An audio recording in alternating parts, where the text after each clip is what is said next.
show. I want to let you know that today we are really dealing with something which every single person on earth, I think, deals with at some point in their lives. Some people all the time, some people some of the time, some people deny it's there. We're doing a little expose on anger. Does it serve us? When can it serve us? And how can it serve us? And when does it take control of us? We have a special guest today, Sandra Lee. And without further ado, I'm bringing Sandra on.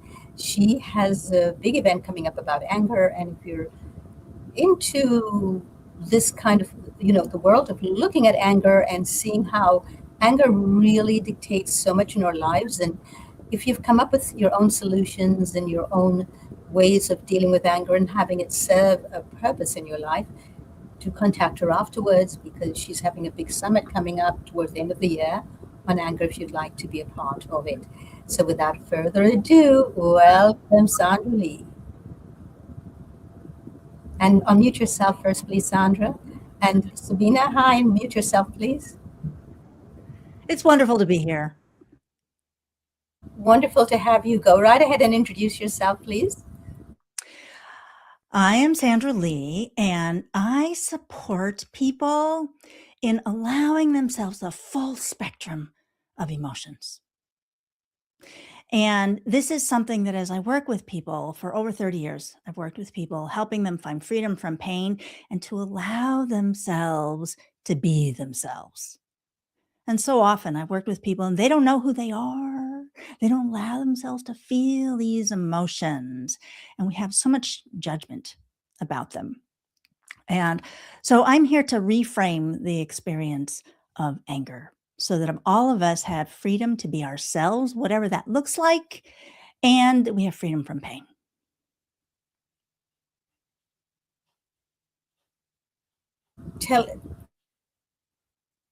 Please, how do you do that? And I know that this last year you discovered NLP, you've been working with it. This is something that has really been a huge tool in my toolkit for years. When I was in New York City, I discovered NLP. I started studying it, and I use it in everything, in every part of my life. How do you use that, and how does it serve you when you're addressing anger? Anytime something is not happening the way you want it to, you can say that your beliefs and your thoughts and your emotions are in the way. Anybody agree with me? Yes? So our co-host can jump in if you'd like to. Yeah. Yeah, our programmed emotions. Yeah, absolutely. So here I am trying to run a business, trying to attract people, and it wasn't working very well. And I knew that a lot of why it wasn't working was because I wasn't doing what I needed to do. You might have had an experience like that. I know I need to do this. I need to call people. I need to be out there in public. I need to be speaking. And I wasn't doing it. What was keeping me from doing it was my thoughts. Fear, not believing in myself, panic, overwhelm, having too much to do. It was crazy. And I knew that it was my thoughts that was in the way. Now, let me give you a little bit of information about how I look at anger. I have something I call the spectrum of anger, where all of the uncomfortable emotions from irritation, not sure somebody likes me, do I look good in this dress, I don't know how to do this, to anger, rage, and all of the emotions in between. Any of the uncomfortable emotions, I call them on the anger spectrum. And when I am able to fully be with my emotions, express them, and get my needs met around them, then I'm no longer stuck. So I went into an NLP training program with the intention to both learn this wonderful technique, but also to heal my thoughts, my beliefs, and the ways I was holding myself back from doing the things that I knew I needed to do.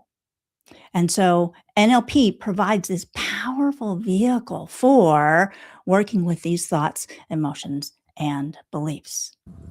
And then, I'm going to stop you right there for a yeah, second. For people who are listening and don't understand why we keep saying NLP, it's neuro linguistic programming. We are being programmed. All of our lives we're programmed with language. But this is specific. It's neuro linguistic. The first degree was in linguistics, as my BA was in linguistics, on purpose because I knew the power of language. I saw it with the adults around me. I saw it in the news. I saw it everywhere. And fortunately for me, even as a child, I actually didn't speak much as a child. And because I was observing a lot. And the book by Margaret Mead, Growing Up in Samoa, had a huge impact on me. And one day I will explain exactly why and how. But what I noticed was that almost all cultures are defined by their language. The language defines us, it limits us, or it liberates us. And so that's when I realized the power of languages, and I said I needed to learn more languages. Fortunately, I grew up in a place where we were multilingual, and I saw the difference switching back and forth from one language to the other, how one language expressed something in a whole different way, and that I could approach anger with a different language and I wouldn't feel the anger anymore. So, Sandra, neurolinguistic programming, speak about and let our audience know what is it exactly that you were studying. so both the power of language and, sound, words are creative. I create my experience through my language and how I'm using language, including the language I'm thinking in my head. When I'm in this place of being stuck, I should be doing this, and judging myself, there's all these conversations going on in my mind. When they are not so wonderful, when they are disempowering, what is it I am creating? More of the same. So when I realized, you know what, I need to do something about this because I'm not getting the results that I want. And so I took this training. Now, in neurolinguistic programming, you're working with not just your current thoughts and emotions. I realized that the current thoughts and emotions I have and my current behaviors are actually being driven by things that happened a long time ago, when things happened that caused me to have certain beliefs about myself and what's possible in life. Those limiting beliefs, in NLP we call them limiting decisions, were what was stopping me today. I don't know how to do this. Oh, I'm going to bother people if I call them. And those things were in my way. So I needed to heal those limiting beliefs, those thoughts, and the things that happened in the past. You want to know more about what these were? Absolutely. Your audience is riveted. I want people to realize that these things that stop us, they start in normal daily experiences. I'm not talking about big trauma. It's nothing major. My parents, when I was 6 months old, my parents left for 3 days. They went on a much needed holiday to Yosemite, and they left me with an aunt and uncle. They thought they were doing everything they needed to do to take care of me. But little me, 6-month-old me, I thought my mother was not coming back. And I freaked out. I decided, I tried everything. I scrambled, and she didn't come back. So I decided this really big decision. I decided I have to take care of myself. I am alone, and it's all up to me. I also realized during this last year of training that I decided I had to take care of everybody else too, which is impossible, right? So here I am, 6 months old, and my mother comes back after 3 days. And she told me that when she came back, I pushed her away. I said, no, I am not letting you hold me, because she had abandoned me and I gave up on her. So this led to So many limiting beliefs and decisions. Panic, overwhelm.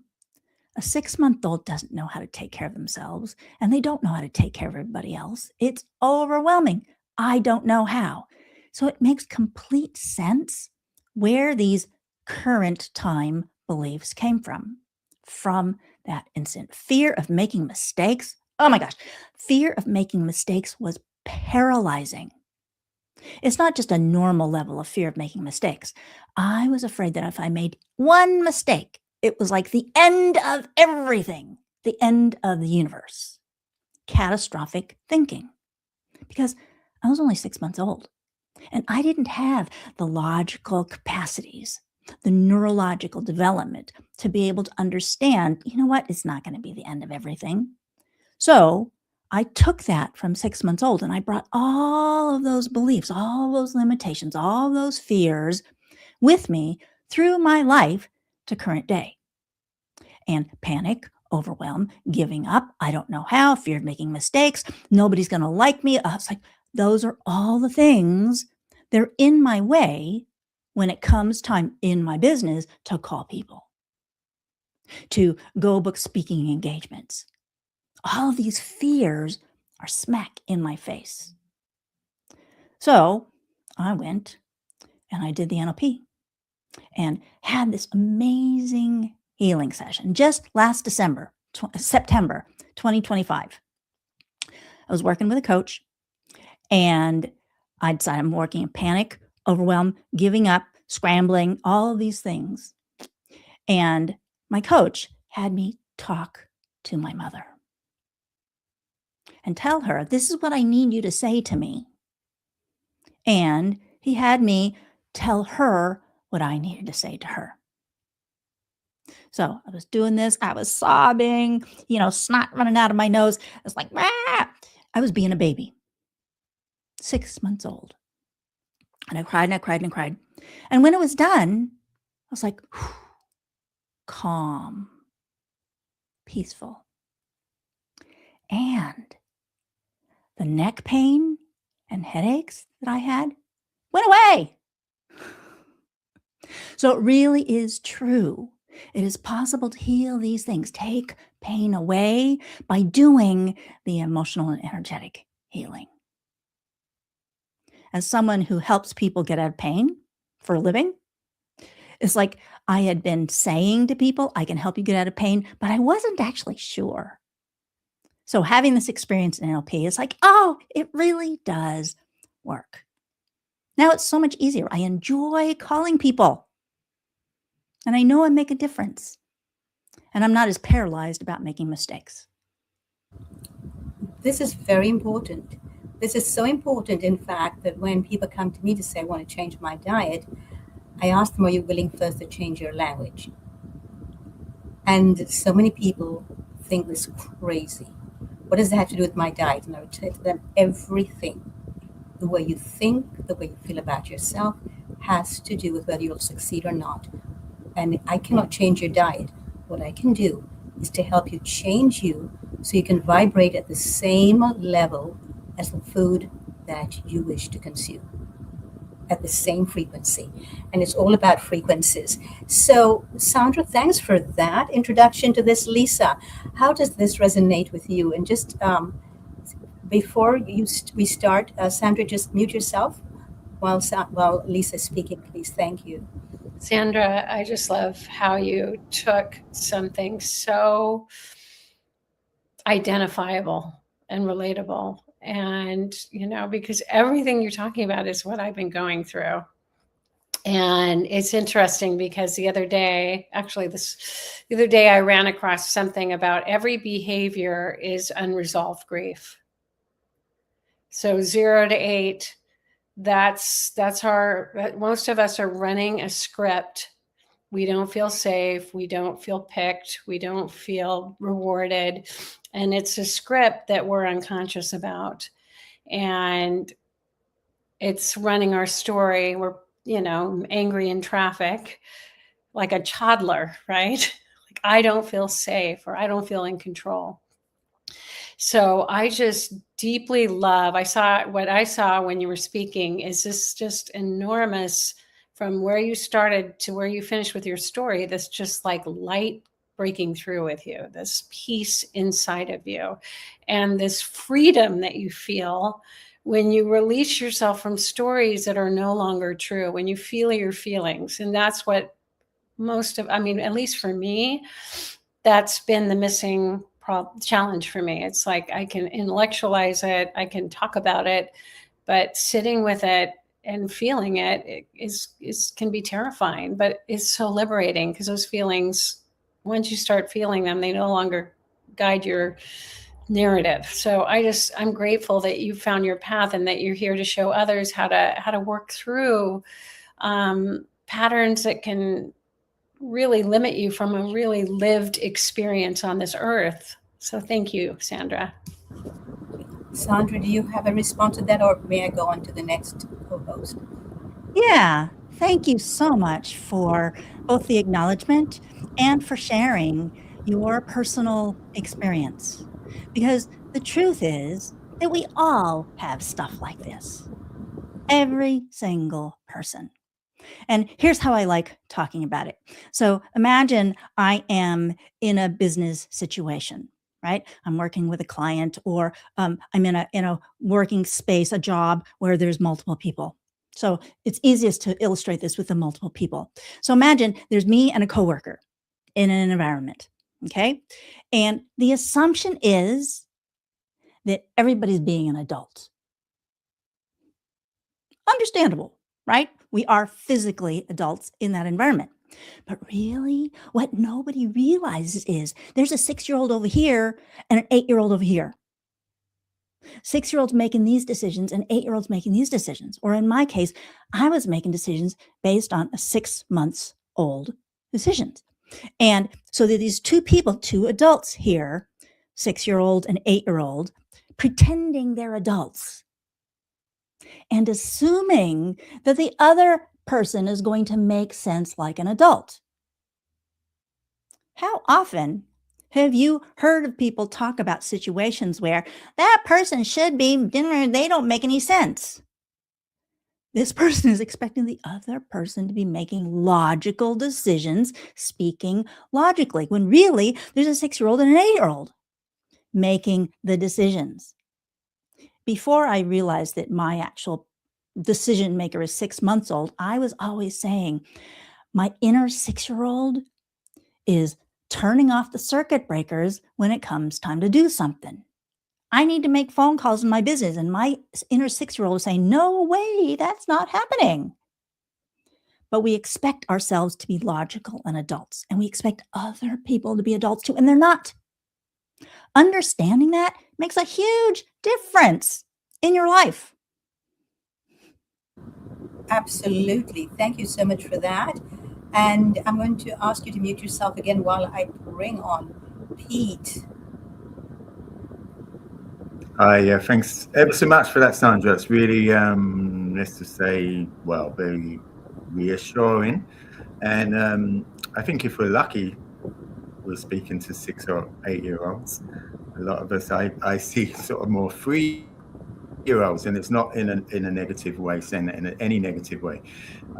From being a father and then re-experiencing me in the same place as you, really. I had an experience when I was 17 and revisited me as a 3-year-old. It was amazing, just through different techniques in a group.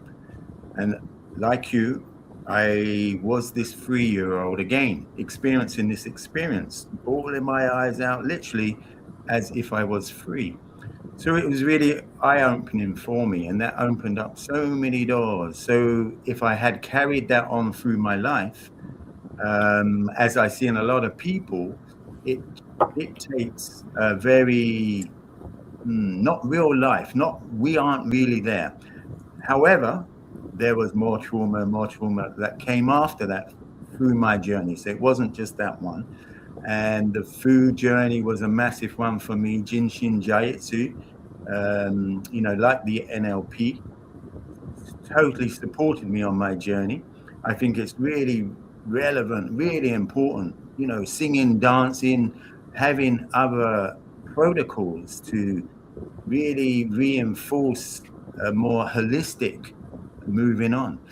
The other big thing I realize is to recognize their tools, and they're just tools to get us back to a connection that we all divinely know is our birthright, and not to just rely on them too much and become a crutch all the time. So it's really nice to visit them when needed, having the tools. So I think it's really, really important. People take so much from this program, other programs where people can have other tools and protocols to bring into their life, so they can really stay on a certain frequency.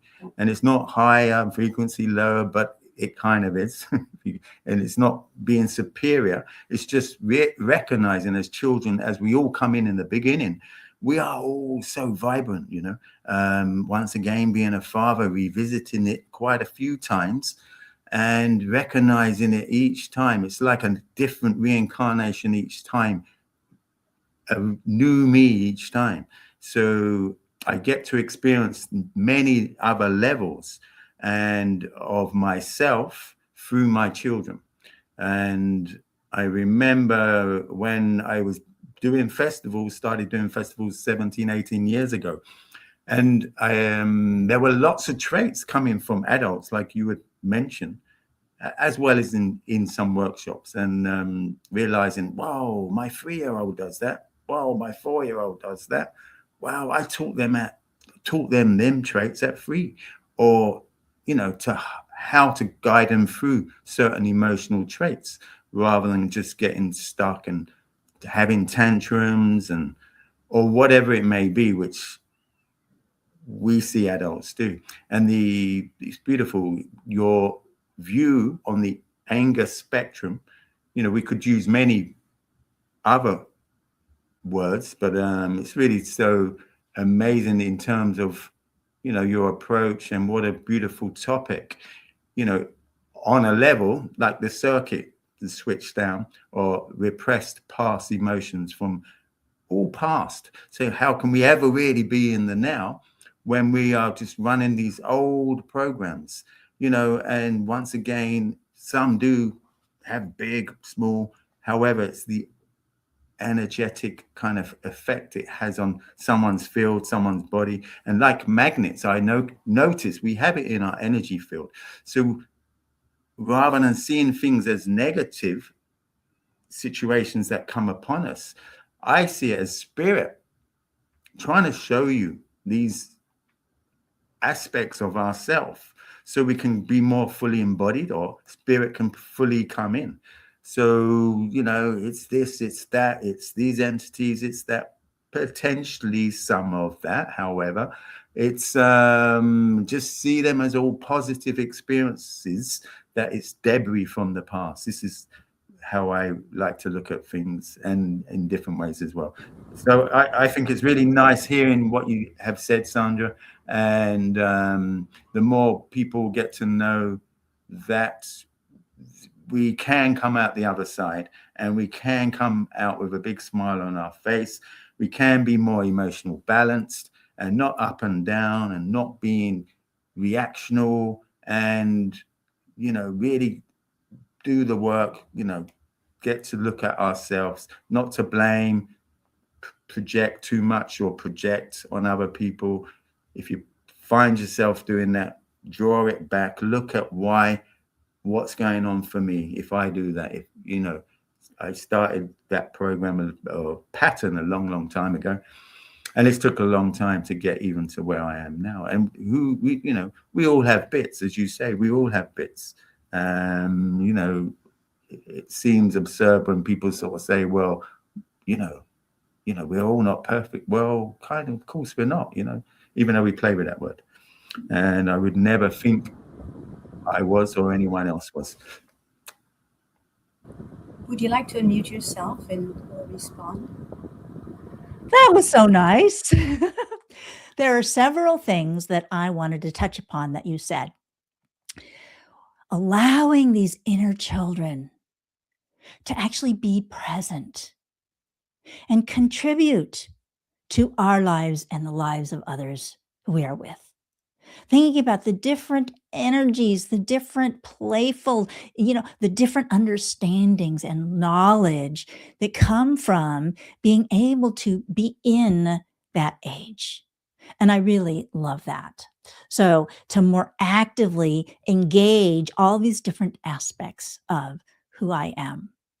And then you talked about frequency. Frequency is so important. The frequency of the words, the frequency of the thoughts, the frequency of the foods. This is something that all of you at Being Healthy work with so much, the frequency of the foods. When we eat living food like all of you encourage us to do, it's so wonderful, so alive, as opposed to the dead, chemicalized, preserved foods that so many people eat. So I just love that's, part of what you all do is encourage people to eat that living food. And then working with the frequency. So when I'm working with people, I am working with movement of the energy and blocks in the energy. And when the energy is moving through the body smoothly, the person is going to have more freedom of thought, more freedom to be themselves and express and be themselves, putting their purpose out into the world. And when I work with people and they're in this flow, and then a negative thought comes up, or a worry, or a fear, or someplace where they're stuck, and instantly the energy gets stuck, it gets blocked. And part of how I do this is with a tuning fork and a hockey puck and sound. The sound helps me see where the energy is flowing and where it's blocked. And it also gives me access to getting information about what the person has in that area. So if I have tension in my shoulder, pain in my shoulder, there's like responsibility and pressure and worries and fears in that area. And so identifying that that's what's stuck there, and then enabling those frequencies, those emotions, the things that are stuck to be able to flow out and allow the person more freedom to be themselves. So that's what came up in response to what you said. Thank you so much for that, Sandra. So if you can mute yourself again while we go to Herb. Hiya. Thank you, Sandra, for being here and sharing all that you've shared. It's so fascinating, and to know all that you do to be of service, to share your experience and turn it into a positive, and to spread that out to the world and to others to make a difference is truly commendable. So thank you. There's so much to share. So much has been said, and that can be resonated with. And where do I begin? Something you've mentioned about the thoughts. I recognize my patterns. Thoughts would lead me to frustration, which led to anger, and then to guilt. And how I discovered to kind of pacify those thoughts is through meditation, is through cultivating awareness. And through awareness, you're able to recognize anger where it is, and then it's just being responsive rather than reactive. Rather than a mechanical reaction, there's a conscious response to it. And we have a choice in that moment to choose what to do with that anger, because anger is an energy, and it becomes very destructive if it's repressed and held. But it can be transformed into something quite beautiful, quite useful. So it needs an outlet. In my experience, an outlet would be exercise.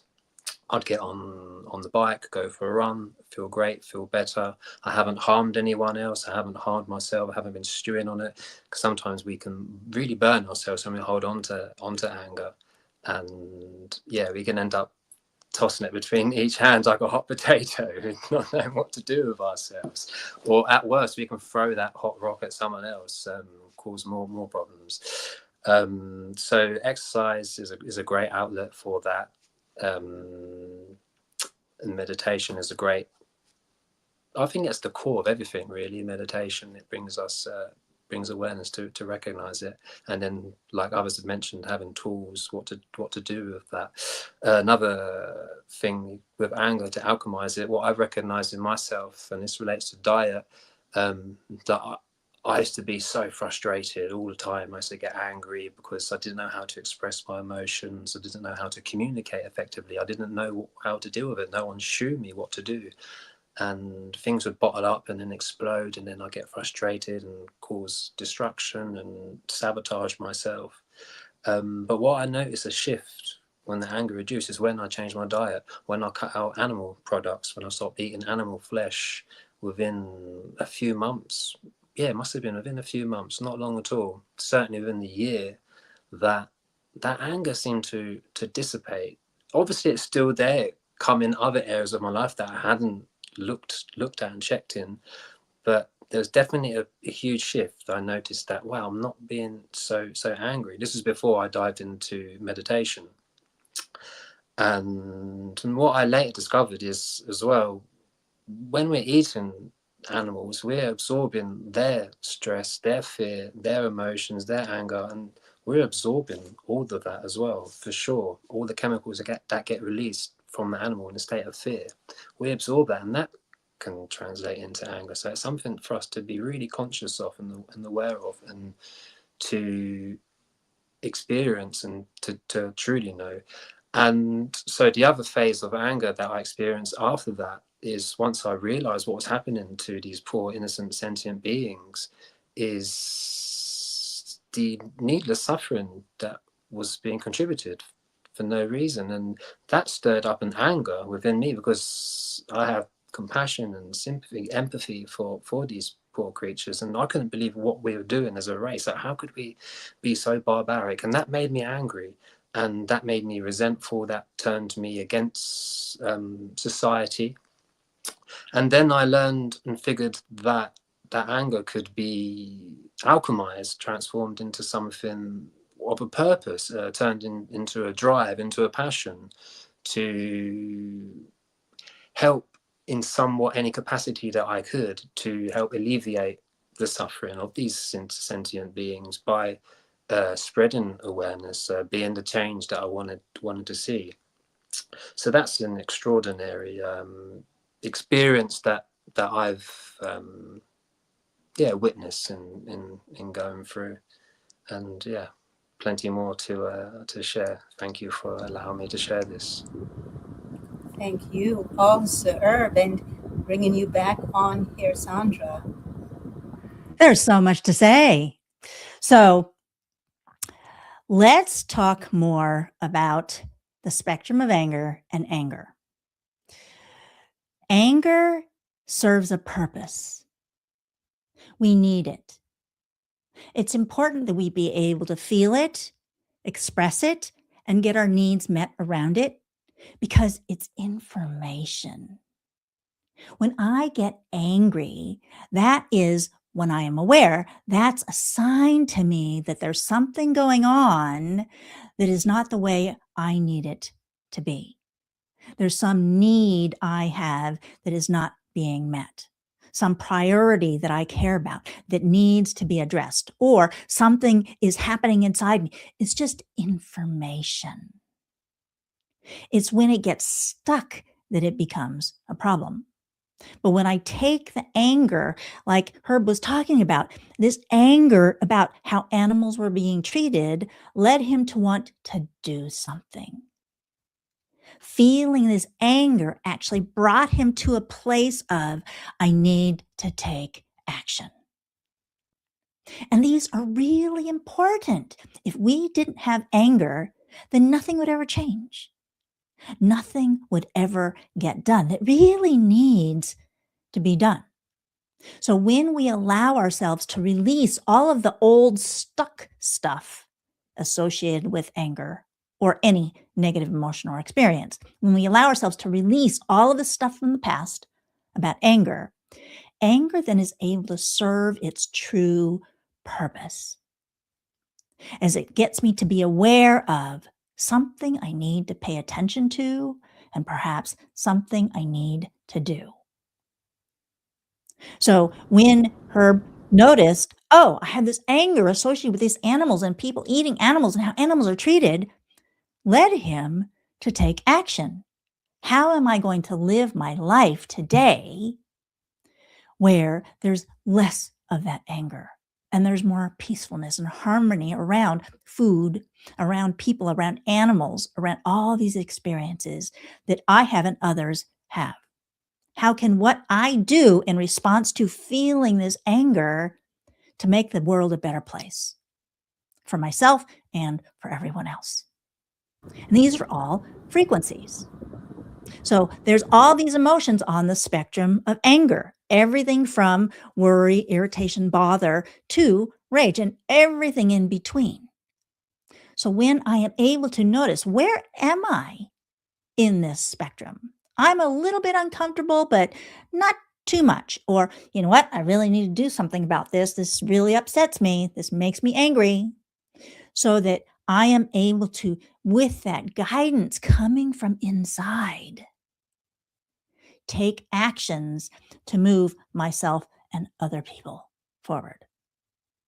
So thinking about the difference you make in the world, all of you, since you have chosen this living food way of living for yourselves and for others, and the passion that you have to make a difference. What inspired you to do that? Herb was sharing his, but I imagine each of you had emotional moments. There's something about the way I'm eating and other people eating. I don't like it. It's on the anger spectrum. I want to take an action about this. What would that be? And you explored. There might have been times in your journey where I was like, oh, I want to learn how to ferment. I don't know how to ferment. How am I going to do that? Right? There's this I don't know that comes up, but you get yourself through it. And recognizing that all of these challenges are on this spectrum of anger. And when you're able to fully experience them, live them, get your needs met, it never actually turns into actual anger. Nobody ever has to feel rage anymore because they've taken care of the emotion before it got to that point. Thank you, Sandra. I'm going to bring in Sabina here. Hi, Sabina. Hello, everyone, and thank you so much, Sandra, for all you shared. And that is certainly a very important topic. And from my own personal experience, I can share that I had a lot of anger in my life, mainly because I grew up with an angry man who was my father. So yelling in the house was normal. Objects flying was normal, and doors slamming. So this was very familiar. So of course, I was married twice to an angry man, to two different angry men, of course. Yeah, and then once I actually realized that, it was after my second marriage failed, and I had so much anger that one day I smashed all the dishes in the kitchen and just threw them on the floor.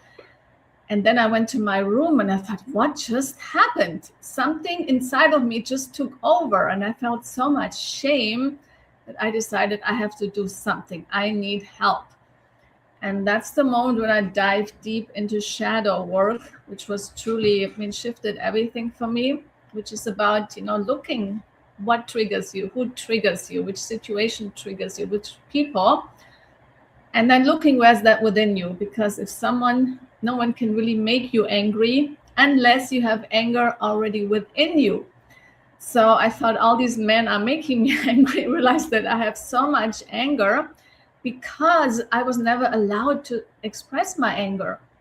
In my childhood, I was never asked, what are you feeling? When I got angry, I had to go to my room, or I was even slapped in the face for being angry, and I was told to be quiet. So I was never allowed to be angry. So anger was something I've been suppressing my entire life. And then at some point it would just burst out into throwing dishes on the floor. There's many situations I can say I was very embarrassed about myself because I considered myself being a spiritual person and a kind person. And then I throw stuff at people. And I had the police actually at my house when my boyfriend and we were throwing objects at each other, and the neighbors would call the police.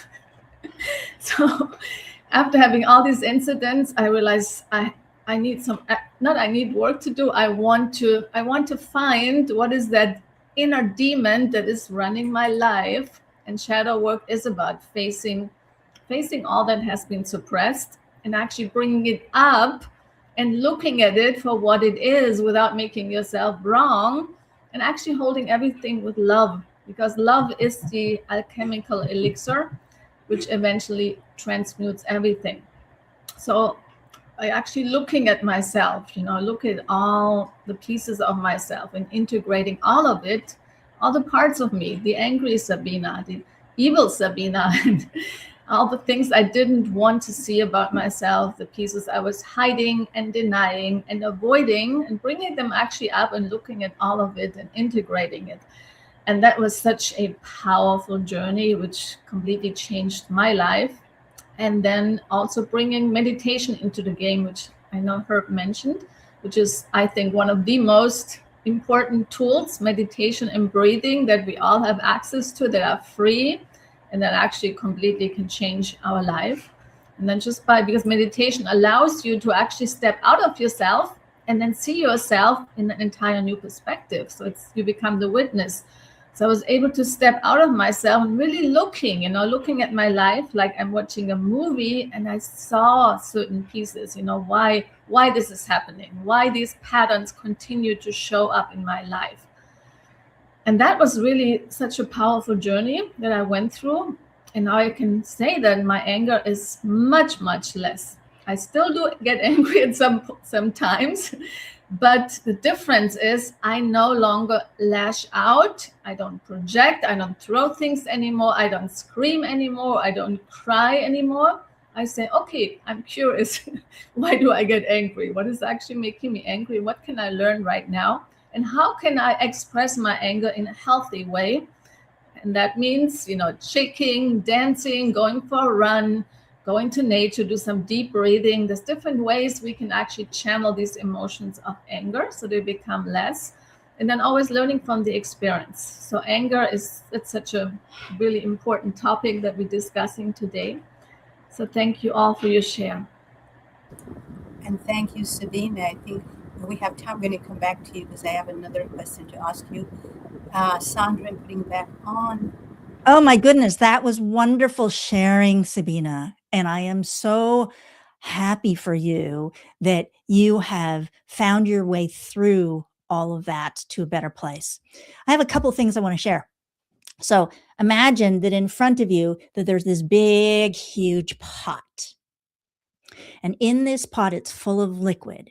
And all of the unresolved stuff from your life is in this pot. So thinking about all of the stuff that went into your pot from a childhood with an abusive father and not being able to express your anger, all of that history is in this pot. Okay. And something happens today, current time, and you got this pot full of unresolved stuff. Something happens today and it triggers all of the stuff in the pot, and you get explosive and throwing plates. All of this unresolved stuff in the pot is like kindling. It's just waiting for something to happen that will set it off. And then there's this big reaction. Okay. That's what not like this is necessarily the truth about you, Sabina, but this is just the example. Okay. So imagine you have this big pot, but then you did all this healing work. You healed yourself. You released the stuff from the past. So you're taking all of this stuff in the pot and you're pulling it out, examining it. It's like, I don't need that anymore. And you're emptying it out. Emptying it, all the stuff in the pot. So there's a little bit maybe still at the bottom, but a lot of the stuff that was in there is no longer there. So now somebody says something and it doesn't trigger the same reaction anymore because you got rid of the kindling. Yay for you. You can have a much easier experience flowing with life because you don't have that reactivity in the same way anymore. So that's one of my favorite analogies that I love giving people. Now, I also want to talk about an NLP concept, neuro-linguistic programming concept, and it's called perception is projection. Everything that's ever happened to me is stored in my body and in my energy field. And so there's all this unresolved stuff that I'm carrying around with me. But my unconscious mind wants me to heal these things, but it's unconscious. The only way my unconscious mind has to get me to pay attention to this is to make me aware of it. And how does it do that? I've got all this unresolved anger and stuff inside me, but it's hidden from me. So my unconscious mind takes it and it puts it in my world so I can see it. What does this look like? This looks like somebody who's mean to me, a husband who's mean to me, a coworker, a friend, somebody who makes me angry. Now, maybe it's because they're being angry at me, but it has me look at, whoa, what is this stuff I have about anger? It's my unconscious mind taking my stuff that needs to be healed and sticks it in my face so that I can't miss it. So it's like, oh, I'm really messed up about this. I need to heal this. So when I heal this, because I'm aware of it now, I'm taking the stuff out of the pot so it's no longer there to get triggered. So I don't need to put that in my environment anymore to get my attention. So Spina, you are so much healthier and happier now that you emptied some of that stuff out. But recognizing those difficult people are doing you a service. They are helping you focus on, what do I need to heal? Oh, this anger stuff, I got to get that. You need to take care of that so that you healed yourself and resolved it, and you no longer have that, that emotional up and down that gets triggered by other people. So that concept is called perception is projection. Now, all of you, now that you've done a lot of your healing, you are now projecting into your future, into the people around you, into the situations you attract positive experiences now. Because you've healed yourself. There's more positive in here, more positive frequencies. And you set those out. It's like, oh, I like the people and the situations I'm bringing into my life now. Because you're projecting your health, your love, into the future for you to notice. That is also perception is projection. Absolutely, Sandra. Thank you so much for that. I'm going to bring in Lisa because I'm sure she has a lot to add to this. I just love what you said, Sandra, about how, like, you have that big pot, right? You have all your stuff, and then the kindling part of it, how it just takes one thing to bring it out in the world for us to heal. And what I loved is the fact that as you work on your healing, your pot gets emptied and you start projecting, you know, goodness, love, all of that. And that to me is, I was reflecting on that, thinking about the manifesting, right?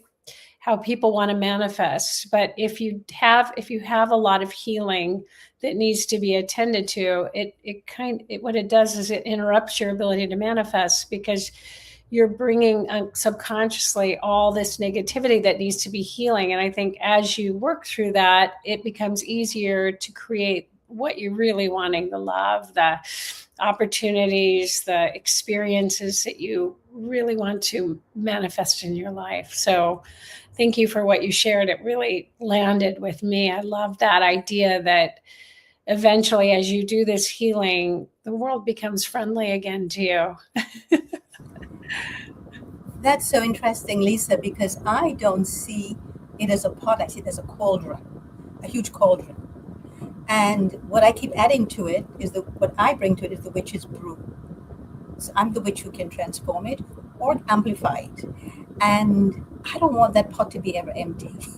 Because as soon as it empties, there's more stuff to bring in and to put in. And I'm getting closer then to the end of my life. Because I think once we heal all the stuff we came here to heal, there's no more reason to stay here. So I'm like, I gotta keep some stuff in that pot, in that cauldron.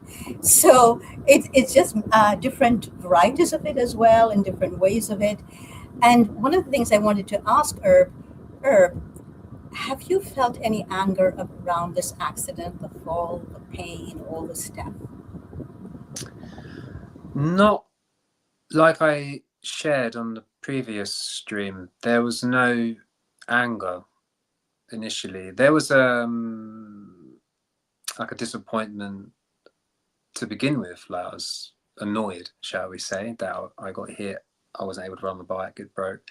But that only lasted a short moment, a few seconds. And yeah, like I shared, I had compassion for the person that hit me. But since then, I've witnessed the after effects of that, and from being in pain, I can sense the frustrations underneath the surface and wanting to heal, wanting to recover. It was already a tough month for me as well, and lots of pressures outside and other things that have impacted me in life. I could witness and obviously lack of sleep. So I noticed that if I'm tired and I've had this trauma, I am very susceptible to getting impatient and frustrated, and it's a great big ask for me to surrender and let that pass through and take hits continuously. It's yeah, you develop a patience. Thank you for that. Would like to address that, Sandra? Did you experience a head injury? Not a head injury, no. It was a bike. I was hit by a car. Yeah. On my bike, and I took the full force of it on my body, on my side. Ah, ouch. Yeah. So the reason why I asked about the head injury is because I am particularly good at working with traumatic head injury, brain injury with the sound, because I see what's going on in the body, see where it's blocked and stuck, and I facilitate people in being able to clear those blocks. So I explain anatomy to people, and I says, like, there's a block here and it feels like that this emotion, this stuff is in the block. And then I help them get it moving. And so that just, struck me as do you sense interesting. I have a head injury? Because it does feel like I have a headache from what's happened recently. I love to hear some sound to alleviate the pressure. So it's not as much as I see with a lot of people, but so I want you to imagine that the energy in your head and going through your neck into the rest of your body, because it feels like there's a place where it's kind of disconnected. And allowing the energy from down in your body to go through your neck and out the top of your head, that feels like it's actually more important than the other way. Yeah, see, so that it already changes it. Does it feel any different? Yeah. Yeah. So all it takes is a little bit of intention and a little bit of focus. So it's like, I am working with Herb from outside and he's working from inside with his intention. And that's what makes the difference. It's not just me doing it. See, it totally changes what's happening with the energy here. Not like it's diagnostic, because I can't do that. But I just tell you what I see with the energy. And now it's going this way. So do you have things that you've been wanting to figure out? Yes. Okay. So allowing there to be more flow. I don't really know what this means yet. It's just showing me something. So allowing there to be flow from one ear to the other, because there's something about a block between the two sides as opposed to this lengthening through. Woo! So saying that allows there to be more perception. It opens up your third eye perception. Again, not like it's diagnostic. That's just what I see. There. So see if maybe the information you've been kind of trying to figure out starts to come in. Amazing. Thank you so much. Beautiful. Well, that was a wonderful little demo there. Thank you for that. I have a question for Sabina. Sabina, when you feel anger, are you able at the moment when you're deep in it to relate it to the fact that a lot of this might be left over from, of course, not being able to even express your feelings around your father and for the violence that was perpetuated in the house?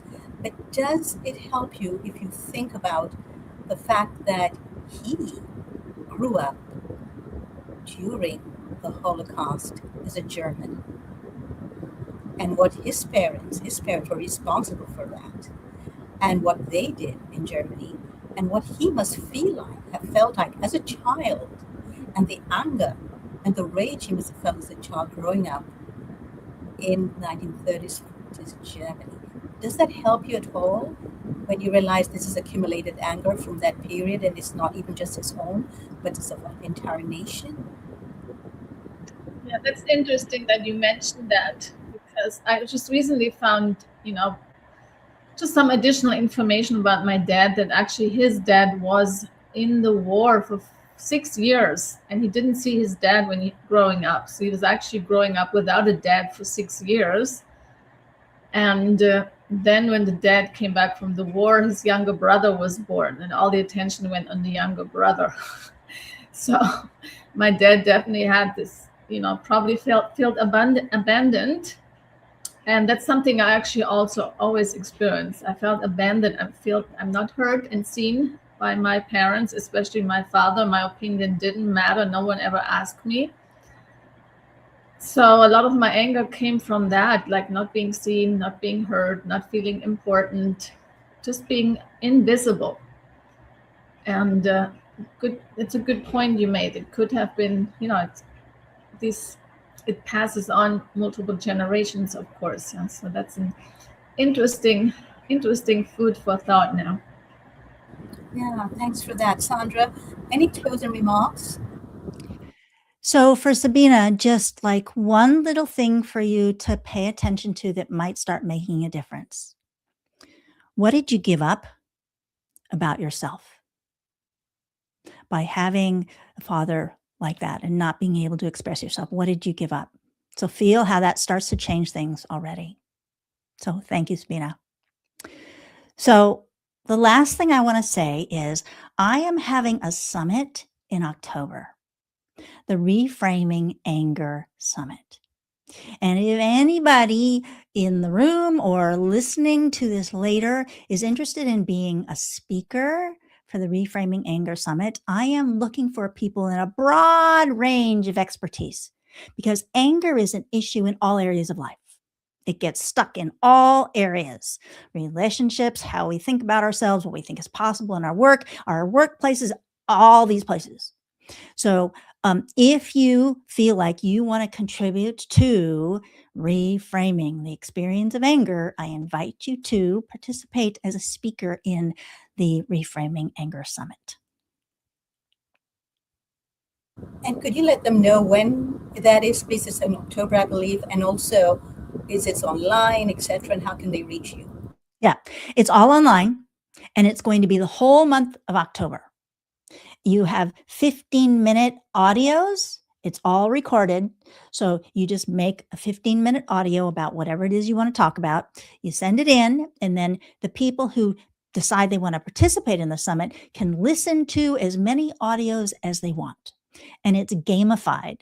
So people get points for listening to your audio and for liking and, rating and all of that stuff. You get points for participating, and that encourages people to participate more. And so the person who developed this structure for summits has found that it's actually really effective. It increases participation. So I'm looking for really 100 speakers. So if you have anything about where people get stuck in their emotions, not necessarily just anger, but places where anger also shows up, I would love to talk with you about being a speaker at the summit. Thanks so much, Sandra. We loved having you on. This has been very necessary. Thanks, everyone, for watching.